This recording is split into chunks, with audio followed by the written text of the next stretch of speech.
שאוניברסיטת הברייקה קיימת 27 שנים, וזה קצת מזכיר את המכללות להוראה בישראל שהתחילו כמו בתי מדרש של שנתיים, אחר כך סמינר למורים של 3 שנים, אחר כך שיינין בדוד ילין החליט שצריך תואר ראשון 4 שנים, אחר כך הקמנו את התארים השניים, ועכשיו אנחנו בדיון עם מכון מופת במכללות להוראה אם צריך דוקטורט או דוקטורט בחינוך.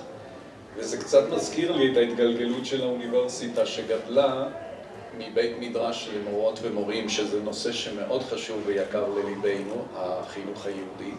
אבל גם, בדיוק כמו שכבוד השגריר ציין, כל הנושאים שישראל יכולה לתת מתנה לעולם של האמפרנדדוריסמו, היזמות, שזה לא רק לפתוח עוד חברת הייטק שנשוויץ, שאנחנו מקום שלישי בעולם במספרים אבסולוטיים בחברות הייטק, אלא כמו שיאיר סקוב ידידי, מנהל מרכז היזמות באוניברסיטת תל אביב, זה איזשהו state of mind. להיות יזם זה משהו לא מוצא חן בעיניך בעולם, כמו שאומר יאיר, ואתה פשוט מחפש דרך לשנות את זה. ובאוניברסיטה, בנוסף למה שאנחנו עושים עבור הקהילה היהודית, מאוד מעניין אותנו איזה סוג של מתנות אנחנו יכולים לתת לעולם. להפליקלם, ועכשיו ברשותך אני אעבור לספרדית, להפליקלם embajador de que en la universidad 27 años estamos haciendo un gran esfuerzo para la educación judía en México. Y empezamos en eso, que era un instituto de preparar maestras y maestros. Y todavía hacemos eso con mucho amor, porque hay mucho que hacer en Latinoamérica en general. ועוד otra cosa en hebreo, אנחנו רואים את עצמנו כקול האקדמי לכל לטינו-אמריקה, וכמו hub של ישראל, של הידע שצומח לא רק בישראל המדינה, אלא העם היהודי, מתנות לכולם. Le expliqué que la Universidad Hebraica, que empezó nada más como un instituto de educación judía y sigue empujando mucho la educación judía en México y Latinoamérica, también queremos ofrecer ese regalo que el embajador habló del emprendedurismo, que como dijo Yair Sakov antier, el director, que lo van a escuchar después, del Centro de Emprendedurismo de la Universidad de Tel Aviv. De hecho, ser emprendedor es algo no te gusta y cambias la realidad. Entonces, para mí, un maestro excelente es un emprendedor. Y quiero nada más darle, si puedo, un contexto personal. Lo puse simple.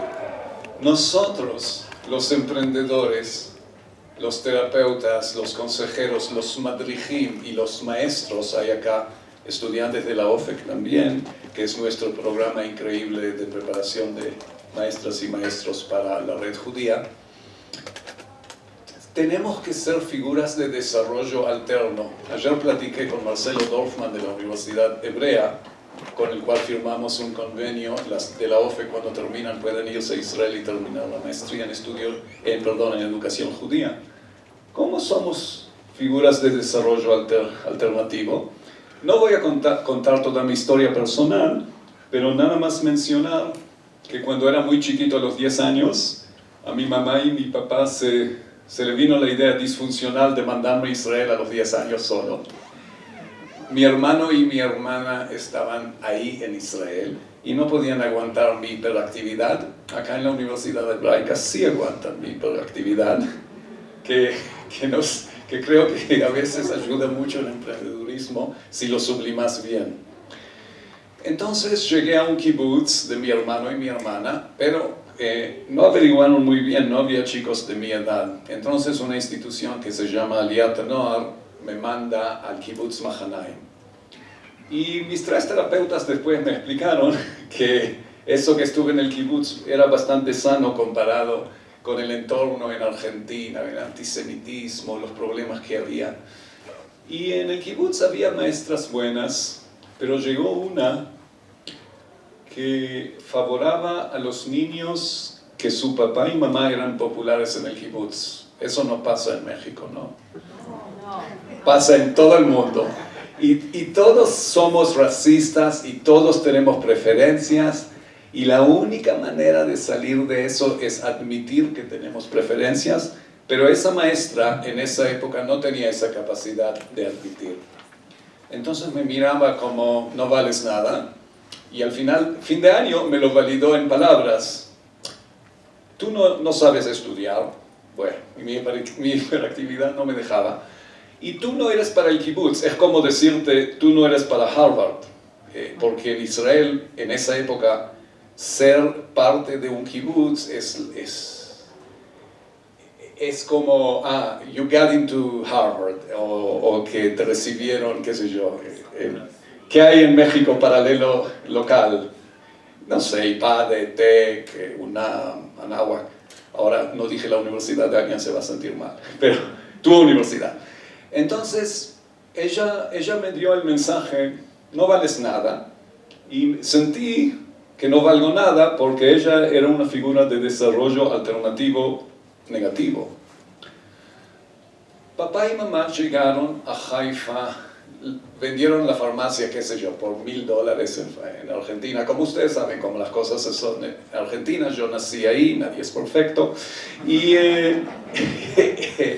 entonces, ellos ya están en Haifa. Yo quería quedarme en el kibutz hasta esta experiencia. Y le dije a mamá, ¿puedo venir a vivir con ustedes? Y ella dijo, bueno, no se preocupen los terapeutas, arreglaron eso. Llegué a Haifa y entré al colegio del barrio y ahí había una maestra en un barrio pobre. La farmacia estaba y tenías que ir al colegio del barrio, pero la maestra, oh Íngale, qué adorable sos y qué hermoso sos y te quiero y tú eres excelente. Y desde ese momento yo empecé a creer que soy excelente y logré mis estudios. Y esa maestra tenía todas las herramientas que se necesitan para ser una emprendedora en la educación, porque ella sabía trabajar la empatía y trabajaba de una posición de amor no condicional. Y ella podía entrar en mis zapatos y ver el mundo desde mi punto de vista. Entonces todas las que están ahora formándose como maestras en la hebraica y todos los que estamos en gestión, yo soy psicoterapeuta cognitivo-conductual, fui madrij, los madrijim acá, los que estuvieron en la TNUOT, esos momentos, y ayer Marcelo Dorfman de la Universidad Hebrea me dijo sobre 2 maestros que cambiaron su vida y por eso él está haciendo lo que está haciendo. Eso es para mí un emprendedor en la educación. Y tiene mucho que ver, ya van a estar cansados de las menciones de Startup Nation, que Senor y Singer analizaron todo el tema, de cómo el ejército también en Israel nos ayudó. El ejército hace muchas cosas en Israel, pero ¿cómo afecta el mindset? Uno, de que alguien que viene de un entorno de bajos recursos, que no tenés que nada que ver, pero es tu sargento, te dice lo que hacer y tenés que hacerlo y empezás a respetar a gente, no importa de dónde vienen, y eso es muy importante. El segundo es que las unidades elite de Israel, como la Fuerza Aérea, como inteligencia, son muy buenos en analizar casi fracasos y decir, algo acá no fue bien, chequemos, pero no le gritan a nadie y no le dicen te vamos a matar porque hiciste un error. Algo que en México todavía falta.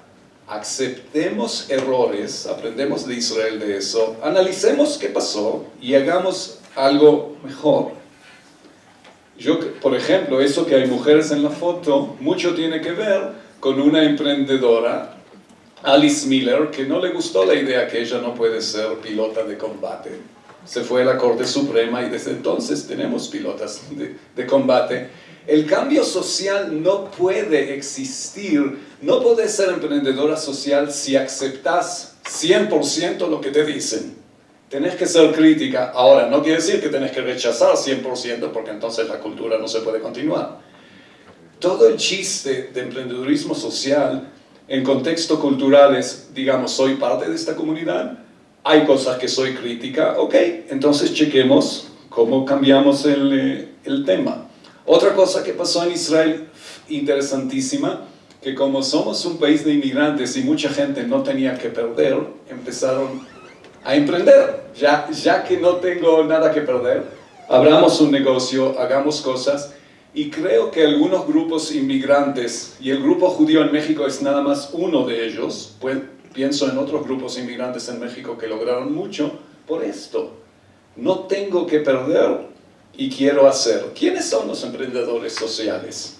Son gente en Israel y en el mundo que no le gusta la realidad, tratan de cambiarla, pero entienden contextos políticos, saben cómo llegar. Ayer nos dio una plática Jackie Goren, que es financiera, que ayuda al dinero llegar a gente que hace impacto social. A veces tenés una idea loca, pero te atreves a llegar a encontrarte con la gente que puede ayudarte con tu sueño, porque si te quedas sola en tu cuarto o solo y esperando que alguien va a hacer la talacha para ti, eso no va a pasar. También como maestra, es cómo te autogestionás y haces cosas y cometís errores para llevar tu mundo adelante. Por ejemplo, el Colegio Bialik. Escribí un libro que hizo a algunos colegios muy famosos y Bialik es uno de ellos. Y tenía 40 años, hace 20, bueno, casi 60 que tengo, y estaba aburrido en la academia porque extrañaba trabajar con los colegios todos los días. Entonces me encontré un pretexto, voy a investigarlos.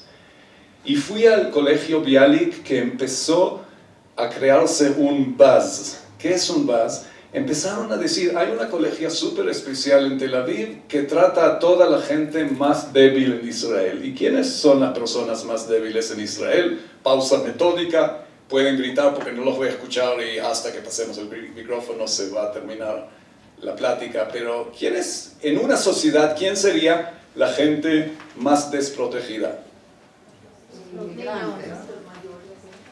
Sí, adultos mayores. ¿Quién más? Niños, ¿cuáles? ¿Tus niños acá? Discapacitados. De un estrato social más bajo. Sí, social más bajo. De todo lo que ustedes dijeron, yo conozco emprendedurismo que ayuda a gente con disabilidades. Conozco emprendedurismo que ayuda a gente mayor. En este caso, Amira recibió un colegio, no Amira, mi esposa. Amira, ¿Atpo? Sí, mi esposa es de un kibutz y me olvidé decir que mi venganza al movimiento del kibutz por esa maestra es buscar la israelí de un kibutz más bonita que pude encontrar y mostrarle, ¿ves? Después descubrí que la quiero bastante. Pero no es esta Amira, ella está investigando otro colegio emprendedor, árabes y judíos juntos, dio una plática muy buena hace 6 meses, creo. En este colegio, esta Amira acá identificó que es un colegio judío en la ciudad de Tel Aviv, la ciudad primera hebrea, pero todos los que llegan son refugiados de Darfur, de Sudán, llegaban de Latinoamérica trabajadores que buscaban, porque Israel se hizo un país rico, para trabajar y hacer los trabajos que los israelíes ya no quieren hacer. Entonces llegaban los hijos de refugiados y de obradores temporales, y ella tenía que pensar, ¿qué hago? Y lo que logró hacer es un colegio que los niños son felices, y convirtió a todo su equipo a ser abogados de estos niños que 70% eran no judíos, 30% judíos. Es como el escuela judío en Ecuador, en Quito, que es judío, pero la mayoría no son judíos. Y le preguntaron a Amira, ¿por qué haces esto? Y ella dice, ¿por qué lo dijo? Por Tikkun Olam y por mis valores judíos. Porque mi memoria me hace acordar que yo también estuve en Egipto. Y por eso estoy haciendo esta labor. Y les enseñó a estos maestros una empatía tan profunda que no puedo resistir. Sí logro, porque siempre en estos momentos de repente no funciona el vídeo y qué sé yo, pero vamos a ver si logro. ¿Alguien de técnico puede ayudar? Porque veo que ya no está en la pantalla. Puede ser que esté aquí un segundito.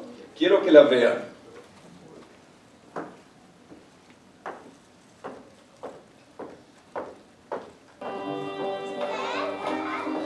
Everyone has his special story, a real complicated story of. Siempre tenemos la atención, mostrarlo y hacer una pausa, o...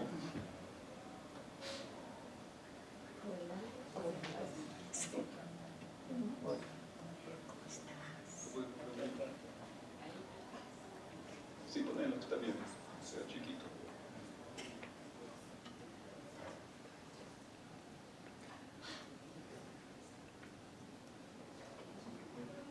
¿Cómo?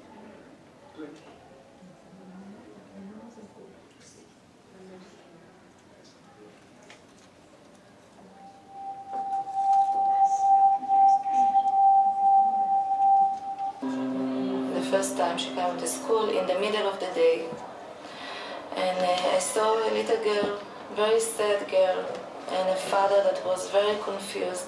He didn't know what to do. Something very bad happened to her. We didn't know what exactly, but she needed support.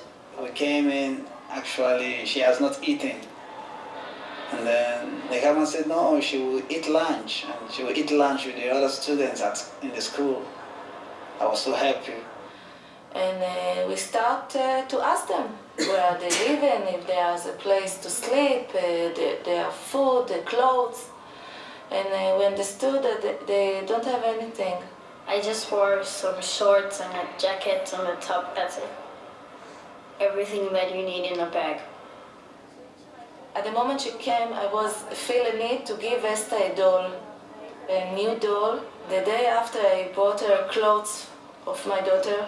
They were taking care of me as if I'm a part of them. We just had to find a safe place to stay. And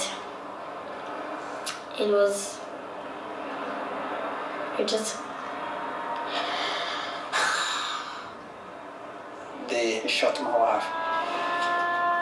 They shot my wife twice. They said I will be the next. They will kill me and they will kill my daughter. And the police didn't take it serious. They just felt it's one of those things that happen normally in Johannesburg.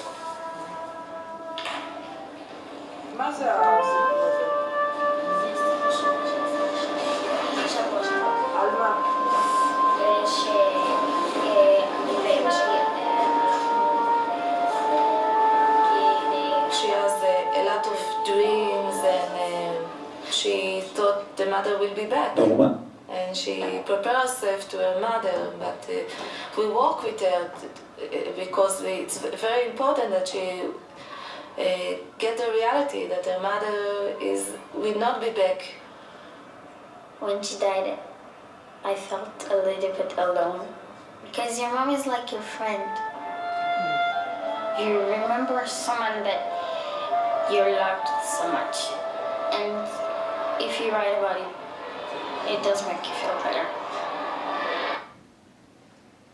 Bueno, hasta que Norma me ayuda con la pantalla a ponerla de vuelta, muchos de los niños sufrieron en este colegio traumas en los países africanos de donde venían o de cualquier entorno. Y si no era una trauma tan grave como Esther, eran traumas del estilo de pobreza y traumas. Y el manejo de Amira de la trauma es algo que yo trabajé después en otro colegio parecido. La filosofía es, gracias Norma, de que tú no dejas de creer, en el colegio Keshet hacíamos lo mismo, y esto lo aprendí también muy fuerte de Uri Amedi, un emprendedor social en el centro de Jerusalén. Ella pasó traumas horribles, Esther. Y nosotros los educadores y muchas veces los terapeutas nos ponemos en una empatía no correcta. Ay, viste, pobrecita, y le hicieron y la mataron a la mamá y qué sé yo. Y desde entonces, muchas veces la psicóloga escribe, sí, reprobala, no hay problema porque pobrecita es traumatizada. Si tomas esa actitud,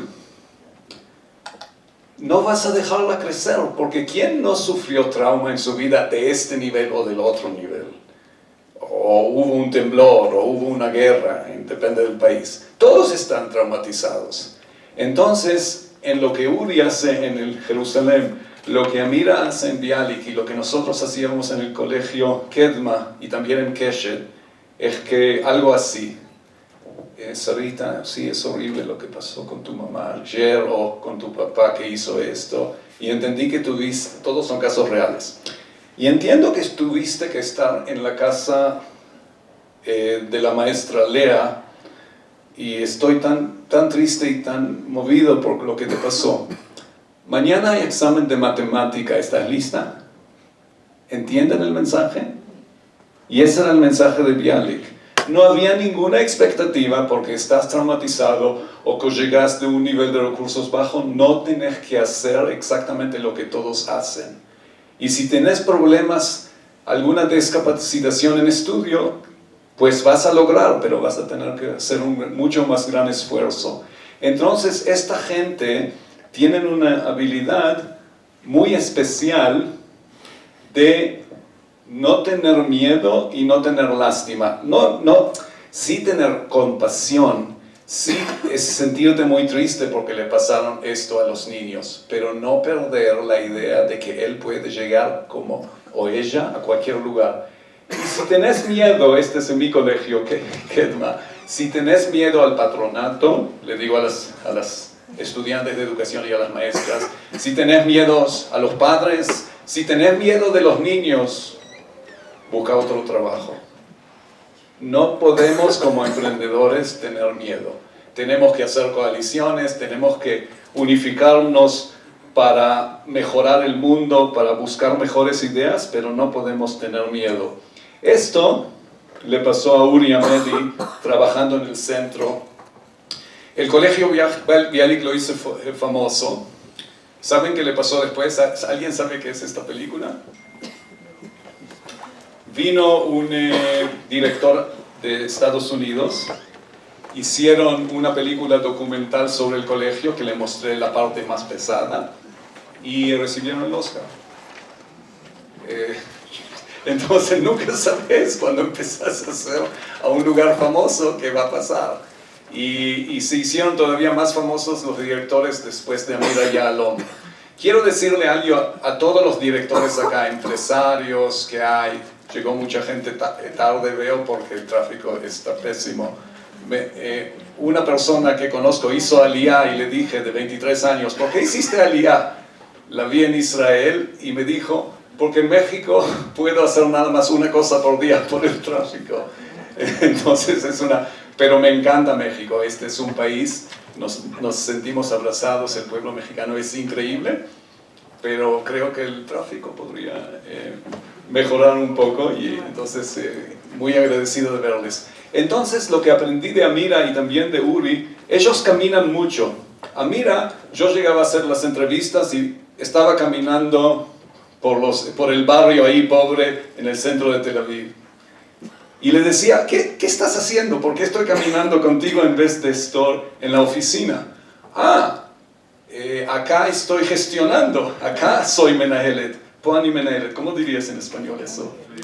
Acá puedo ser directora, porque en el colegio es un imprevisto, otra crisis, otra cosa. Entonces también las maestras y todos los líderes educativos económicos tenemos que agendar el espacio para el pensamiento lento que podemos pensar en nuestra gestión, si no, todo lo que pasa 100% nos quema. Y Uri hizo toda una revolución. ¿Quién acá, los que estuvieron en Israel, fueron al Shuk Mahane Yehuda? Levantar la mano. ¿Quién tomó un espresso o un cappuccino en el Shuk? Entonces, algunos de ustedes saben que hubo una transformación en el Shuk por esta persona, porque el Shuk era la gente más baja de Israel. Si eras medio loco, tómate un puesto en el Shuk. Si fuiste a la municipalidad y tiraste una mesa al Teddy Collect, te daban un puesto en el Shuk. Kulama y un kablin duchanim bashuk, Uri. Y lo que Uri hacía, él como trabajador social, le dieron el shuk, y entonces, ¿se acuerdan la empatía de los maestros de Bialik? Empezó a hablar con la gente, pero no hablar así. Se sentaba en los cajones de verduras como ellos, tomaban café turco o café árabe, como lo llamen. ¿Cómo se dice? Mekalelim. Decían groserías uno al otro, platicaban, se abrazaban, y porque cuando Uri empezó a preguntarles preguntas, debes de ser de más Akhnasá, que creo que no existe en México. Hacienda, que dije que en México es diferente.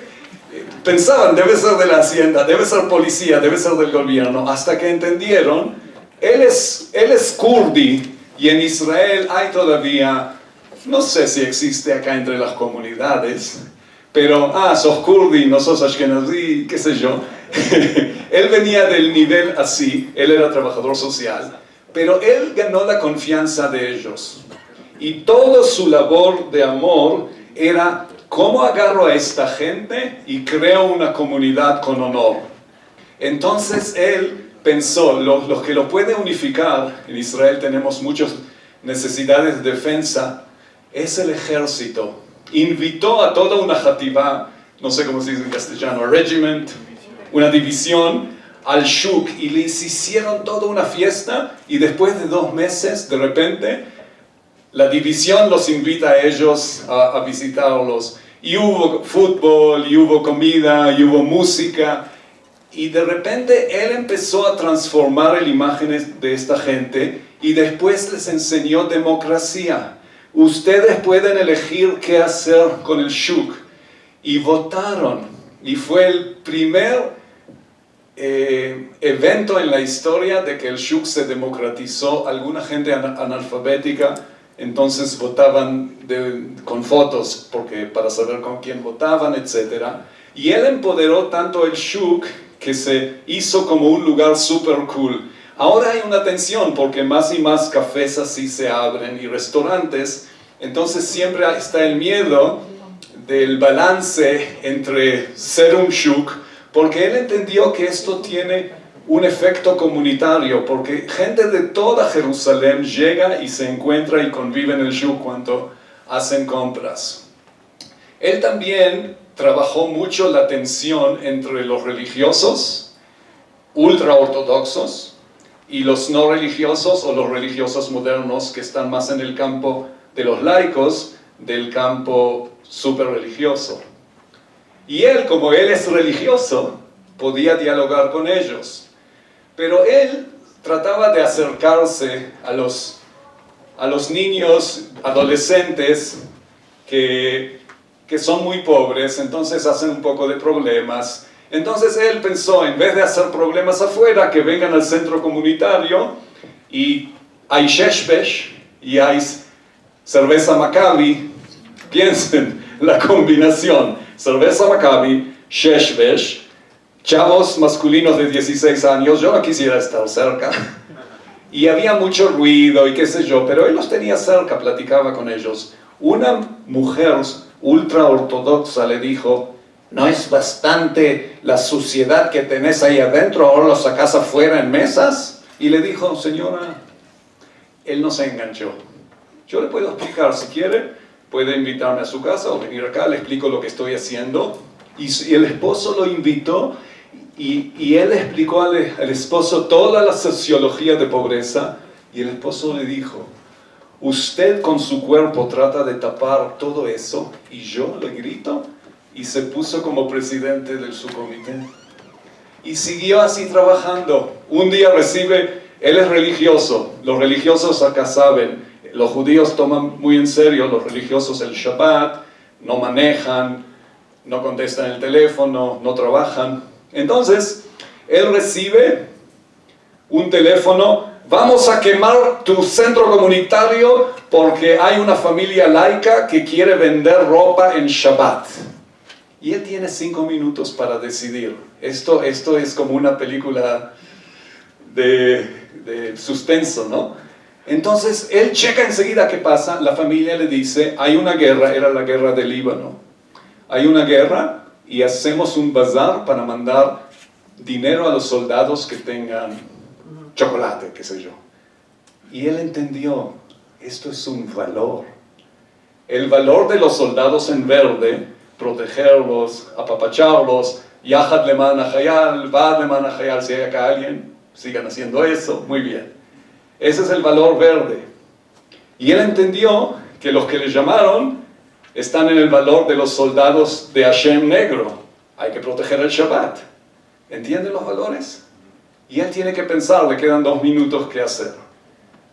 Alguien que no escuchó esta plática, porque lo conté una vez, tiene una idea de cómo resolver este conflicto. En 2 minutos revienta todo el barrio.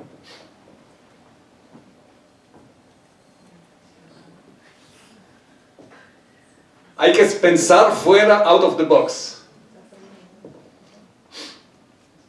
Bueno, me invito a dar la respuesta. Uri dice, les marca a la familia y les dice, yo compro todo el bazar. Uri es mucho dinero, son hace 30 años, 600 shkalim. Para él era mucho dinero. ¿Cómo vas a comprar? Y él dijo, yo voy a comprar toda la ropa que ustedes están vendiendo. Les voy a dar el cheque después del Shabbat. Yo se lo voy a dar a los religiosos, los Haredim, para que lo vendan toda la semana porque les protegí el Shabbat. Y así fue. Así fue. Y todos estaban en shock porque nadie podía pensar en una solución que no sea una guerra entre los religiosos y los no religiosos. Entonces, los religiosos estaban tan confundidos, estaban muy agradecidos y al final vinieron a visitar los 3 así, todos vestidos en negro y le dijeron, Uri, y estuvo en los diarios de la comunidad religiosa. Entonces le dijeron, Uri, no sabemos qué hacer contigo porque tenemos que reservarte un lugar en Aolam Haba. En el mundo que viene. Es una creencia religiosa. Entonces, tengo acá muchos más ejemplos, pero creo que mi punto está claro, cómo trabajamos en estos colegios. Este es el colegio judío árabe donde Amira trabaja. Trabajé también con la comunidad ultraortodoxa. Ayer escuché otro ejemplo de que alguien creó un esquema que es religioso, que él es ultraortodoxo. Él creó, ayer Jackie Goren trajo un ejemplo, de que en la yeshiva estudian 2-3 horas extra porque el rabino identificó, no sé si es relevante a México, el rabino identificó que no es sostenible, no va a haber dinero para apoyar. Entonces, ¿cómo creamos en la yeshiva capacitaciones en high-tech, en web design, etc.?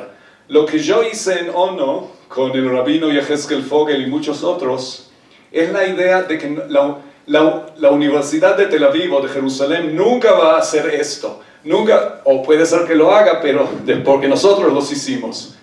Ellos decían, no podemos estudiar con mujeres, y las mujeres decían, no podemos estudiar con hombres. ¿Qué hacemos? ¿Los forzamos? Abrimos todo un campus en el cual pueden tomar Business Administration y ser abogados y hacer muchas cosas. Esta es la graduación, nada más en el campus de Jerusalén. Se lo mostré al Jajam Shabbat y a otra gente que visitaron esto y les impresionó mucho.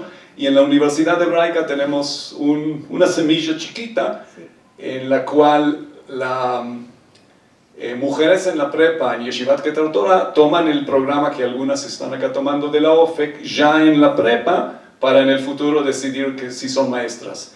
Nos gusta mucho la licenciatura en educación porque para nosotros es como el Jamboard, es una trampolina a otras gestiones, profesiones. Puede ser que quieras ser psicopedagoga o psicoterapeuta o algo así. Pero estos chavos todos estaban estudiando materias generales. Y quería todo esto. Este es el rabino Eckstein, no voy a tener tiempo de platicar sobre él. Él abrió un muy famoso Village en Israel de la recuperación de adicciones y él empezó a trabajar mucho. La mayoría de sus clientes son de comunidades religiosas. Comunidades religiosas en todo el mundo, cuando les decís que hay problemas como, qué sé yo, abuso o adicciones, ¿cuál es su reacción? Sí, esta es la reacción, porque no puede ser, nuestros valores son muy fuertes, etc. Eso pasa en comunidades religiosas. ¿Por qué pasa en comunidades religiosas eso? ¿Problemas sociales?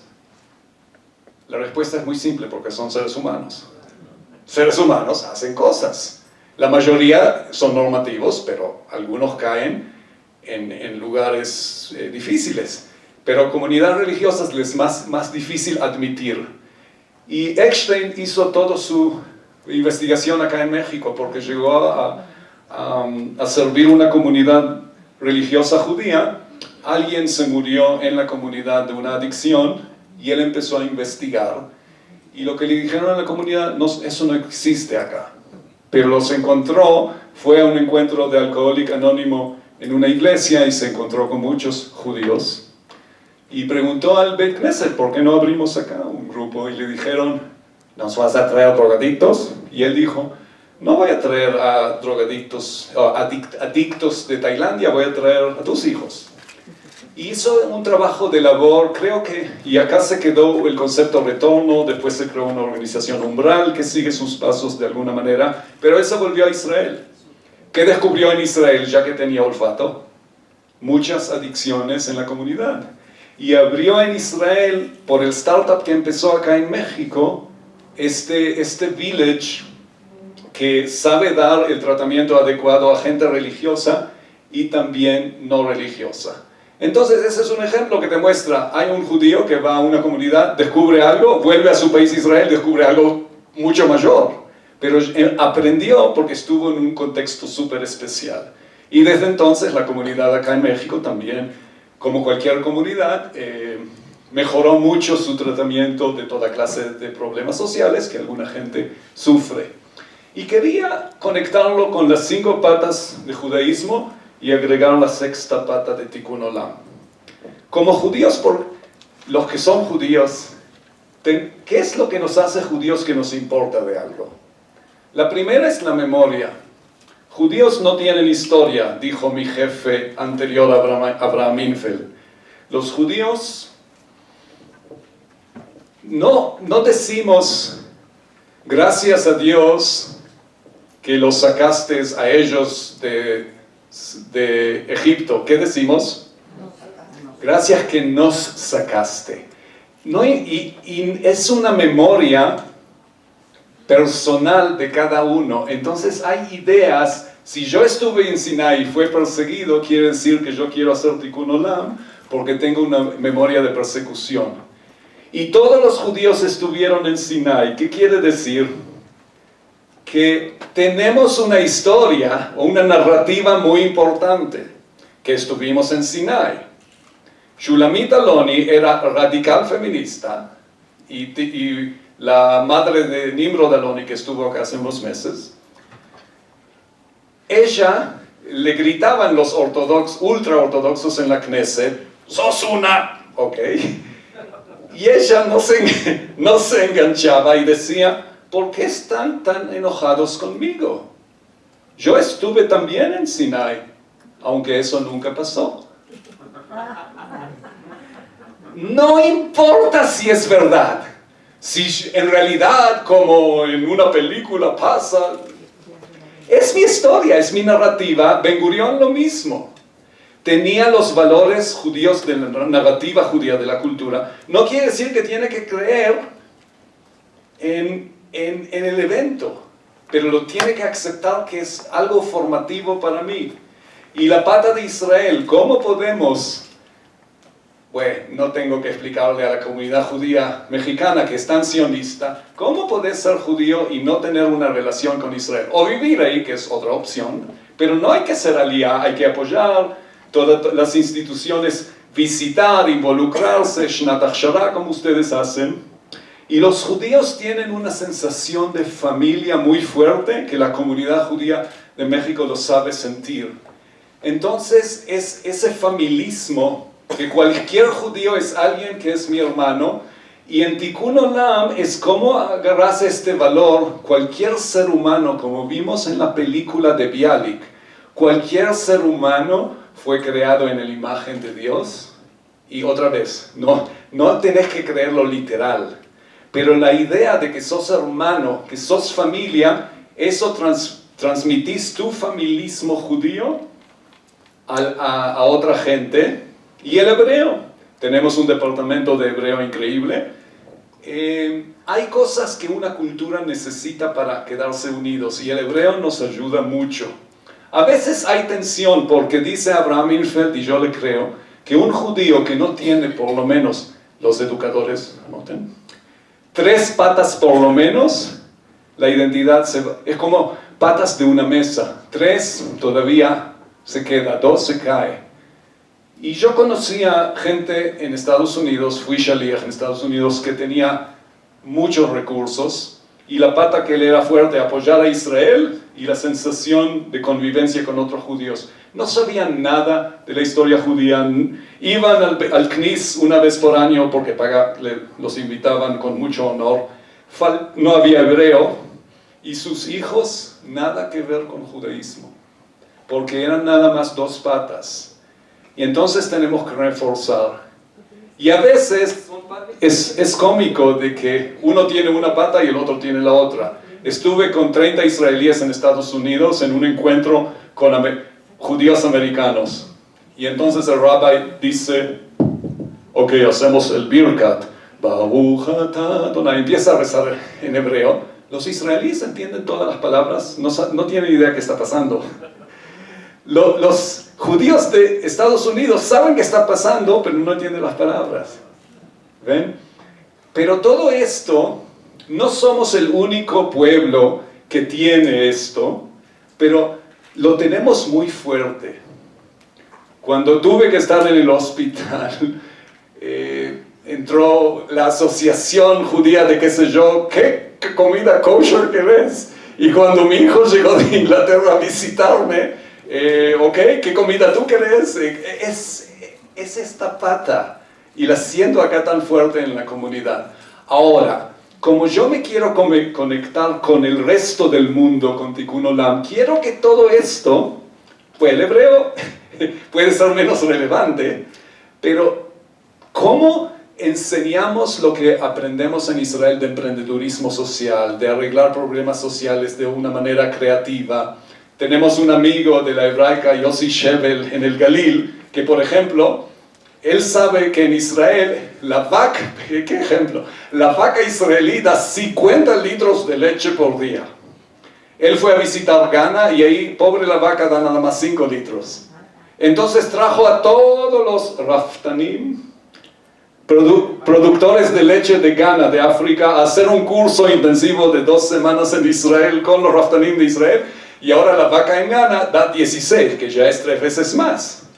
Entonces pagaron muy poco para recibir algo. Y en la hebraica, cualquier cosa que nos traigan, nosotros no somos expertos en todos, pero sabemos cómo conectarlos con emprendedores israelíes para problemas sociales, como ese colegio Bialik.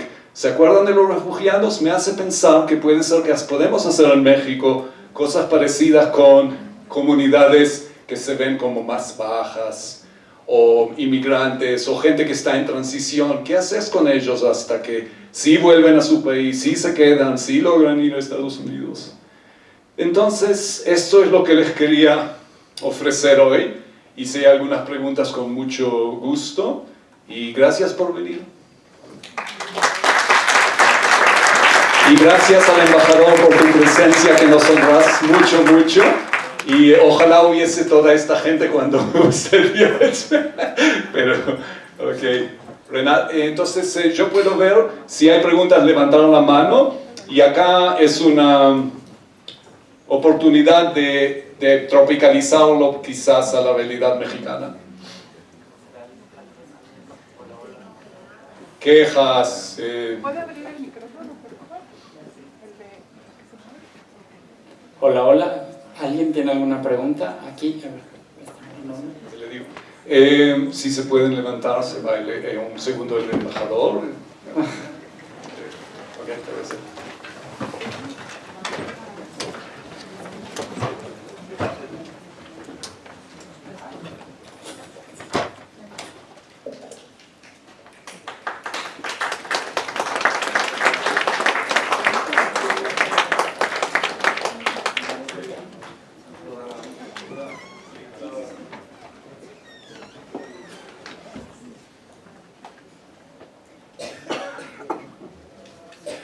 Bueno, entonces, pues entonces, ¿qué pasa? Acá tenemos una pregunta. ¿Quién es la pregunta? ¿Y quién eres? También si te conozco o no te conozco el resto de la gente. Sí. Sí, a ver.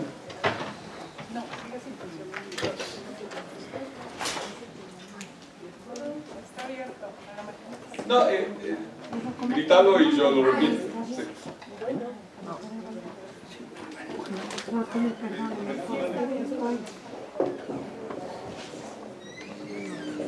Bueno, mi nombre es Betty Santoyo, yo vengo por la empresa que represento, que es El Carácter Nos Define. Nosotros capacitamos en carácter a jóvenes. Estamos aquí precisamente por el interés que tenemos en ir a brevar a la raíz de la verdad absoluta. A nosotros nos queda claro de entrada que el pueblo hebreo tiene no solo verdad absoluta, sino cómo aplicarla, cómo desarrollarla, cómo innovar, cómo implementar, cómo hacer crecer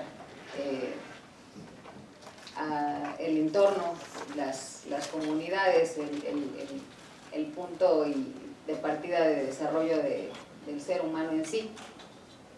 La pregunta es, básicamente nosotros capacitando en carácter tenemos 49 cualidades.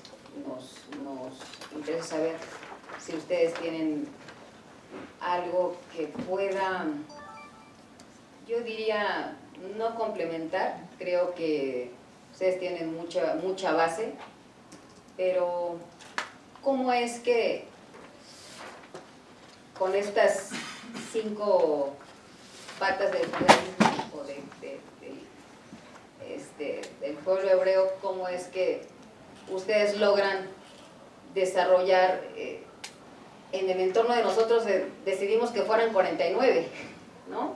Pero con ustedes, ¿cómo es que de esas 5 patas deriva tanta sabiduría desde que son pequeños? Es básicamente la pregunta. Te agradezco tanto por la pregunta y desafortunadamente va a ser la última porque miro el reloj y yo respeto mucho el tiempo de la gente y sé que Renato tiene que dar su plática que va a ser súper interesante. No sé si le gusta que diga esto, pero él justo fue invitado por otro líder espiritual, no sé si decir religioso porque no sé si el budismo es una religión, pero el Dalai Lama lo invitó con otros 13 educadores de todo el mundo hace poco para discutir qué es la educación de una manera universal. Después también le puedes preguntar a Renato y al doctor Feinstein, el decano de estudios judaicos, que seguramente eso es el tema más intelectual de encuentro. Lo que sí puedo decir algo, la pata de Sinai nos da todo lo que está escrito, lo que nosotros llamamos la Torá y cristianos llaman el Viejo Testamento, creo, así lo llaman, antiguo.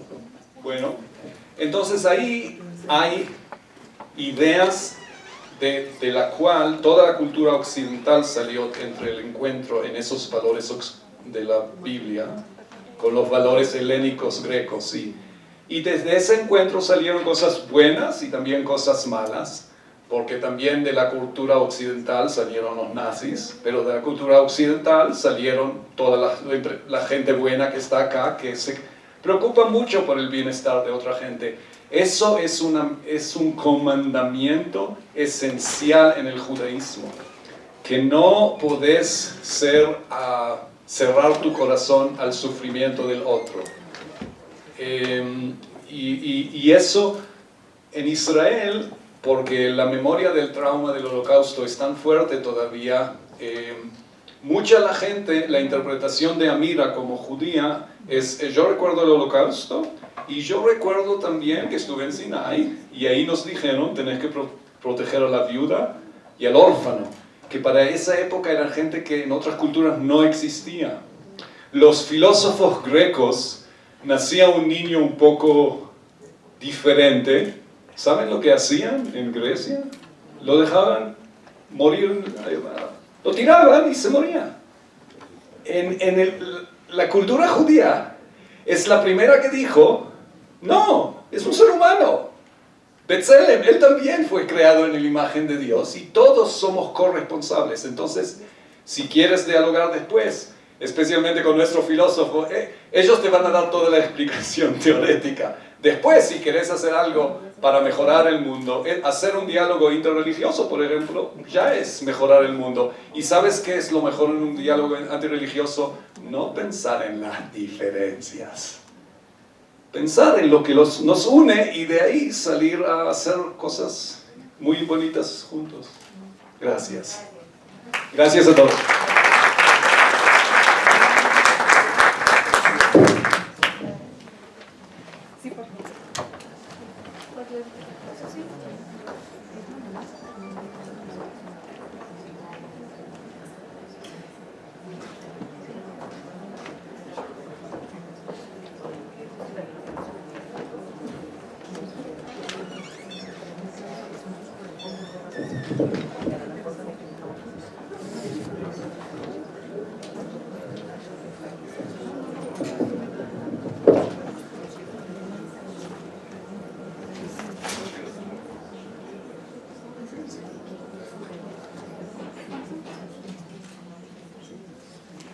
Bueno, buenos días. Bienvenidos a quienes se unieron a nosotros a lo largo de la charla del Dr. Yehuda Bar Shalom sobre emprendimiento social y las 5 patas del judaísmo. Temprano, 9:30, tuvimos la presencia del embajador que nos hizo favor de acompañarnos para hacer la apertura de este evento que hace la Universidad Hebraica con mucho cariño para la comunidad universitaria de la Universidad Hebraica y para amigos de la institución, y que tiene como eje central innovación, sabiduría judía y tikkun olam. Entonces, bienvenidos sean todos y esperemos que a lo largo del día se nos siga sumando más público con el que podamos compartir estas ideas y reflexiones sobre cómo la innovación, la sabiduría judía y el tikkun olam son de servicio para nuestro país y para el mundo. Y a continuación le vamos a dar la palabra al doctor Renato Huarte. El doctor Renato Huarte es el nuevo director de Educación, Bienestar e Innovación de la Universidad Hebraica. Tenemos el gusto de que se haya incorporado con nosotros recientemente. Y como comentaba Yehuda, él estuvo recientemente en el verano en la India, reuniéndose con otros 13, 14 educadores, reflexionando sobre la educación humanista en el mundo, cómo debe ser la educación en el tercer milenio, y se reunieron con el Dalai Lama y tuvieron una interesante reflexión al respecto. Renato es licenciado en filosofía y es licenciado en educación, es maestro en filosofía de la ciencia y doctor en filosofía de la UNAM, es profesor de la Universidad Hebraica desde el 2011 y en la UNAM desde el 2004. Escribe, traduce, habla varios idiomas y cada vez que le cuentas algo que hice o voy a hacer, él dice, ¡ay, yo también! Es muy activo.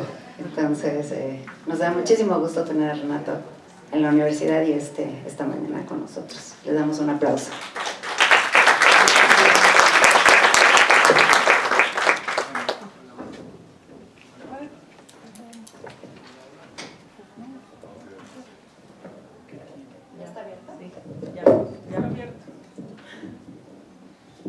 Gracias Norma, gracias a todos.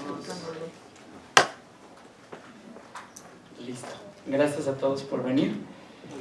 Agradezco a los organizadores por pensar en mí y bueno, llegamos a esta conclusión de que a Yehuda le fascina presentarme de esa manera y al principio he de reconocer que me molestaba un poco, era como, no, Yehuda, yo he hecho otras cosas que ir a visitar al Dalai Lama. Hay otros que van de peregrinaje hasta la ciudad de Dharamsala, donde vive el Dalai Lama y todo el gobierno del Tíbet en el exilio desde 1960, que Nehru les da pues los acoge como refugiados, cruzaron el Himalaya con niños en yaks, digamos, en muy poco tiempo por un programa que tuvo China de expulsar a los gobiernos religiosos, como lo veía el gobierno de Mao en ese momento. Pero ahora les he de decir que hasta me gusta, y decidimos junto con Norma que pues de eso iba a ser la conferencia. Y también después de escuchar a Yehuda, de pronto digo, sí, tal vez yo también empecé así. En realidad yo no tenía planeado estudiar nada de lo que dijo Norma que estudié, y me gusta mucho estudiar, y en fin, sino que yo estaba inscrito en medicina, en la UNAM, pero yo sabía que no iba a ser médico. Fue en el Shnat Hachshara del que habló Yehuda, cuando le hablo a mi mamá, todavía con Telecard en Israel, eran unas tarjetitas que salían así, y sabías cuántos créditos o yejidot tenías por qué tanto se tardaba la maquinita. Esa era tecnología de punta, no había celulares, en fin. Le hablo a mi mamá por ahí de enero y le digo, mamá, no quiero ser médico, y me dice, ya lo sabía, pero lo tenías que descubrir tú solo. Y entonces, justo era el tiempo en que la UNAM tuvo una huelga que, según mi mamá, en ese enero del año 99, me dijo, no, yo creo que es una huelga que va a durar poco. Duró 9 meses. Y cuando regresé, pues me encontré, trabajé en la Sochnut, tomé clases de portugués de 7 a 9 de la mañana. ¿Por qué? Porque se podía, y porque tenía muchos amigos portugueses, y es una lengua que les digo que no se habla, se baila. En fin, y entonces eso, llegué a la conclusión de que yo lo que quería hacer era saber qué era esa cosa que se llamaba educación. Y entonces busqué en muchos programas, entré a la UNAM, hice el cambio de carrera, y acabé la carrera sin saber qué era educación. Y me invitaron, yo empecé a dar clases en la UNAM como profesor de hebreo, porque me dijeron, ¿sabes hebreo? Sí. ¿Sabes dar clases? No. Dice, eso se arregla, me dijo la maestra Berta Benavides. Y literalmente empecé a dar clases de hebreo, y después empecé a dar clases en la propia universidad a los 24 años, de eso ya tiene más de 15. Y fue muy interesante porque hasta el día de hoy pues no sé qué es la educación, pero la he estado buscando. Y esa misma búsqueda de esa palabra y de eso que en realidad nos da la respuesta hacia quiénes son los seres humanos me llevó a consultar pues muchos libros, a estudiar filosofías de diferentes latitudes. Como les digo, tuve profesores, pues por supuesto que hablamos de los filósofos griegos, y como dijo Yehuda, cómo existía esta eugenesia, que era eliminar a los que no estuvieran en el estándar de lo que era un ser humano. Pero también tuve la fortuna de tener profesores con los que estudié filosofía de la India, que si a alguien le parece que la filosofía occidental es muy grande y tiene muchos autores, la filosofía de la India hay que multiplicarlo por lo menos por 10. También tuve una profesora que me explicó el budismo como filosofía, y de ahí empecé también a buscar otras tradiciones, y eso es lo que he hecho en los últimos años. Entonces, pues me especialicé en el área de filosofía de la educación, yo que tengo 2 carreras, y es apasionante porque es renunciar a mi pregunta con la cual empezamos, que es, ¿qué es educación? Yo ahora tengo pendiente en algún momento que no tenga que hacer tantas labores administrativas, pero escribí un libro que se llame Educar se dice de múltiples maneras. Es muy bonito porque, por ejemplo, en la Torah, sabemos que en hebreo moderno, jinuj es la palabra que se usa para educación, pero cuando uno va y busca la raíz het nun haf en el Tanaj, en la Biblia hebrea, uno encuentra que ahí tienes al primer fundador de ciudades, que es Hanoch, y entonces coincide la raíz. Y también de pronto tenemos ordenar, por ejemplo, al ejército, también es la raíz het nun haf. Het nun haf también tiene que ver con